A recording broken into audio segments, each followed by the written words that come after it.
pictured a rainbow.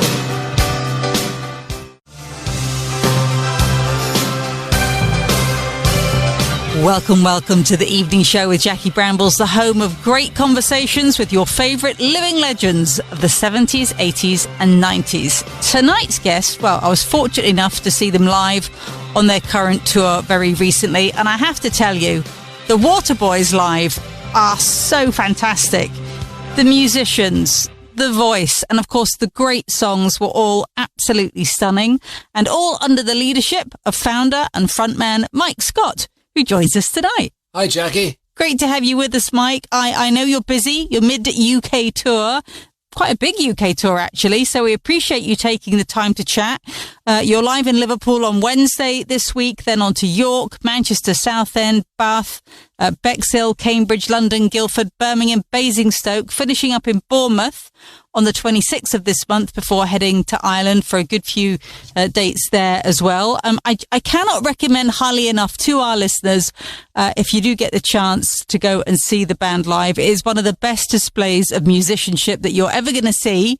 And of course, the grand finale is, as we might expect, the track that we opened the show with, The Whole of the Moon. It's the song, Mike, that many people most closely associate you with, right? When The Whole of the Moon first came out, it wasn't a big hit. I got to 20-something in the charts. But then over the next few years, it became a cult record, and it was played at raves, it was played at Balearic discos, and it was reissued 6 years later, in 1991, and it became a big hit. Big hit then. It was number 3. And that was a funny experience. Of course, I was really, really pleased that it was a hit, but it wasn't new for me at the time. It was one of my old songs. Yeah. It was a weird experience. And then I won the Ivor Novello Award for Best Song Musically and Lyrically in 1991. Actually, it'd been made in 1985. I don't mind. Well, no, why would you? Well, listen, as we like to do on The Great Conversation, Mike, we're going to go back to when you were a kid to find out some of the earliest musical influences and use that as our sort of jumping off point. Rather unusually tonight, I can honestly claim to have something in common with my special guest, and that is that you and I both spent a fair chunk of our younger lives growing up in the same neck of the woods, in the same town in Scotland, in Ayr. Really? Yes. Amazing. I went to Ayr Academy. Wow, I went to Belmont. How did you find it as a place to sort of first develop musical skills or a passion for becoming a musical artist? Well, I'm from Edinburgh, so I was used to the big city, and Ayr was a much smaller town, and yet it had a very beautiful landscape, and I really treasured the seafront at Ayr and all the green spaces. I lived out towards the Dalmellington Road, so I knew Belial and the old racecourse very well, and I loved. Me too. Yeah. Well, I loved those spaces, and that's where I did my dreaming, really. And I've noticed when I listen back to early Waterboys music, some of the musical soundscapes that I'm conjuring on the records are really my sort of reapproximation of the landscape of Ayr. Well, that gives us a great excuse to play one of my favourite tracks of yours, Ayr being on the beautiful southwest coast of Scotland. Here's This Is the Sea from the Waterboys. These things you keep.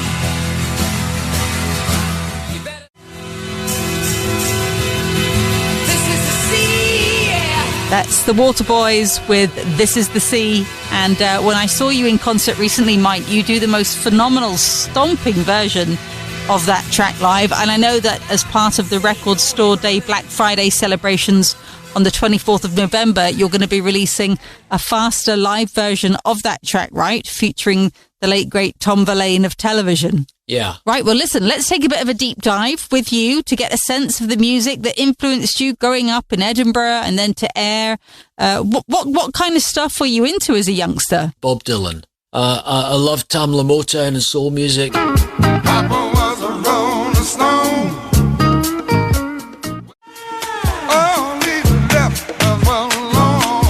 Okay, so Tamla Motown. Who else would you have been listening to back then as a city lad from Edinburgh moving to the coastal town of Ayr? I was 12 and I was a big Beatles and Rolling Stones fan. Let It Be got to number 2 in 1970 for the Beatles when a young Mike Scott was settling into a new town and being heavily influenced by Motown, Dylan, the Stones and the Beatles. And we will be back to continue our great conversation with Mike Scott of the Waterboys next. Welcome back to the evening show with Jackie Brambles, where we are getting into a great conversation with Mike Scott, founder and frontman of the Waterboys. Mike, did you have many significant musical influences around you growing up? I had an older friend who was a student of my mother's. My mother was an English lecturer, and she had a student called Leonard who used to play me Dylan records and turned me on to Dylan when I was only about 11 years old. Well, I was mad into his lyrics. I had that book of Bob Dylan writings and drawings, and lyrics were hugely important to me. Lay, lady, lay, lay across my big grave. Stay while the night is still ahead. Bob Dylan with Lay Lady Lay, a number 5 hit for him in 1969 when our special guest Mike Scott of the Waterboys had first discovered him. So how young were you then when you converted that passion for listening to music into creating and playing music? I had a band that used to rehearse in our house every Saturday when I was about 14 or 15, and then graduated eventually to playing gigs. And you probably know some of these places. We would play at the hotels on the seafront, or the Darlington Hotel and so on. And did you love performing from the get-go? Because sometimes you find that people love, being alone in a room, strumming a guitar and writing a song, but getting up in front of an audience and performing can be an entirely different thing, or it can be the thing that people love most, actually. Yeah, it was very exciting actually performing, and I have to tell you, I've played a gig at Ayr Academy. Did you?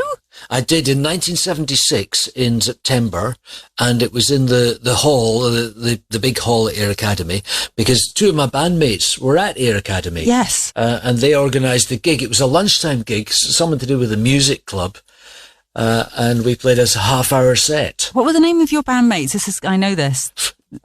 Richie Webster and Alex Steele, and they were about 2 years younger than me, so they'd be about 8 years older than you. Yeah, I think they were sort of, when my brother was in first year, they were kind of the heroes of the sort of the upper school kind of thing. Okay.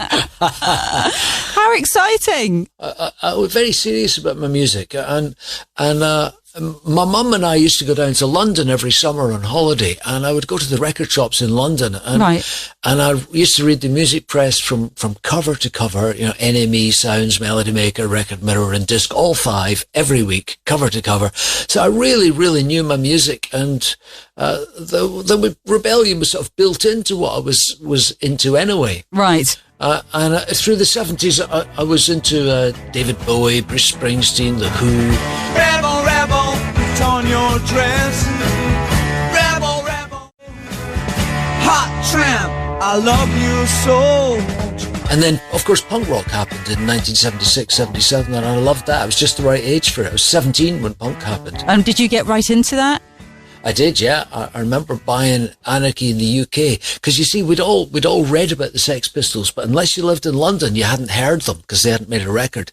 And then I was in Boots in Ayr on the High Street one day, and I heard this amazing music playing through the sound system at the record department in Boots. In those days, Boots used to have a record department. Yeah. And it was Anarchy in the UK, and it was fantastic. And so I knew from that moment punk wasn't going to be a disappointment, it was going to be important.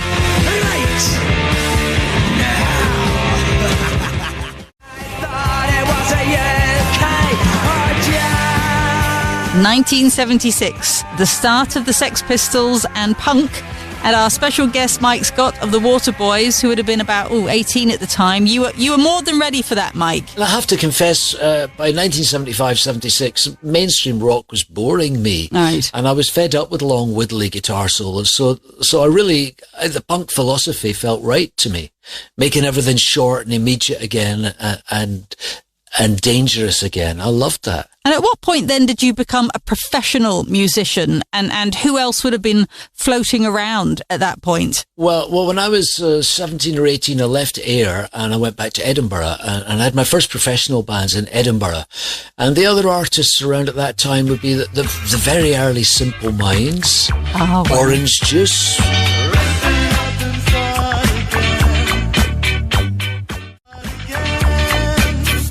Those were the Scottish bands, the Rosillos. They were the best band in Edinburgh at the time.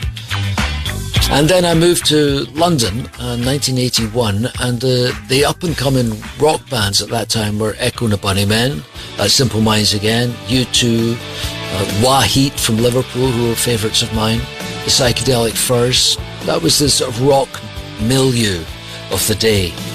Caroline laughs and it's raining all day. She loves to be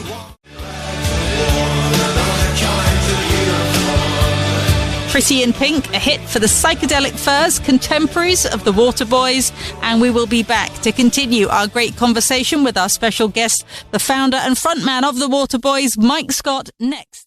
Welcome back to the evening show with Jackie Brambles, where it's just you and me and our special guest, founder and frontman of the brilliant Waterboys, Mike Scott, cozying on in for a great conversation.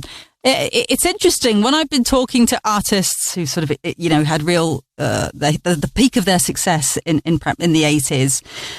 There's sort of it's the lovely thing about aging, isn't it? You can be a little bit more chilled about things now. Everything seemed terribly important when we were all younger and insecure and had big egos, and there was sort of a competitive edge about who's got to what number in the charts or who's getting the most attention.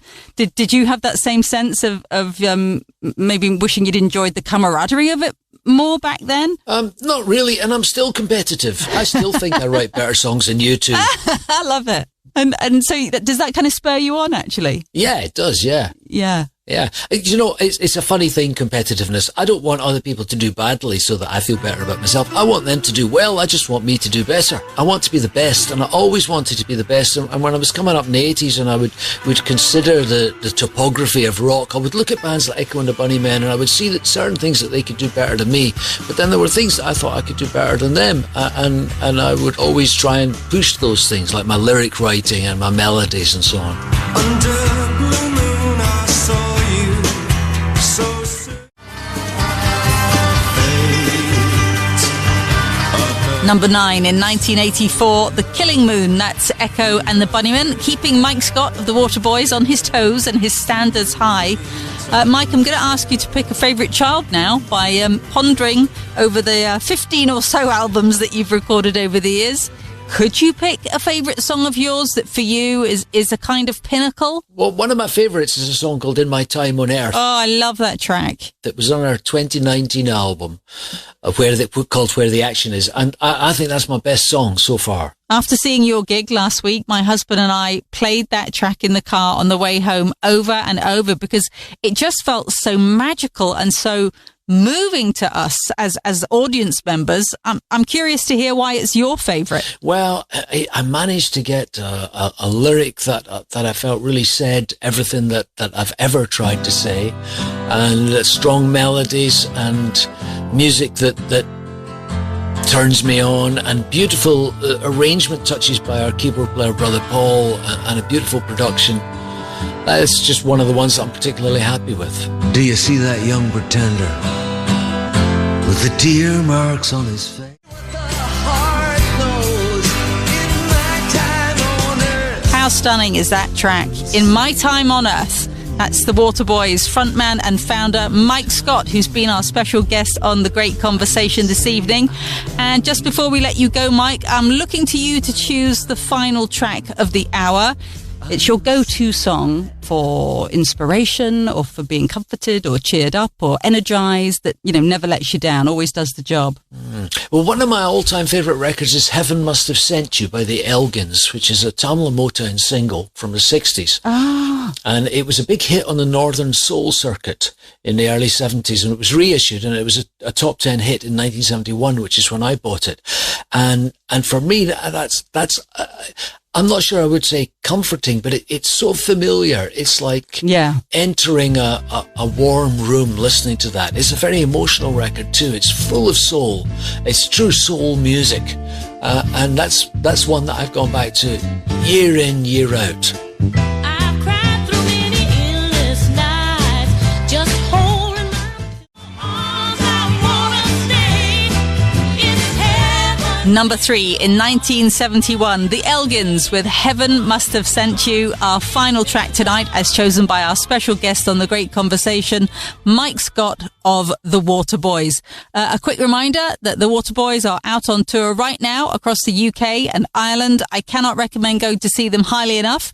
There's a new version of This Is the Sea out at the end of November and a 6 CD box set coming early next year. What a pleasure, Mike. Thank you so much. All right, Jackie, thank you. Cheers, mate. Bye. Mike Scott of the Waterboys.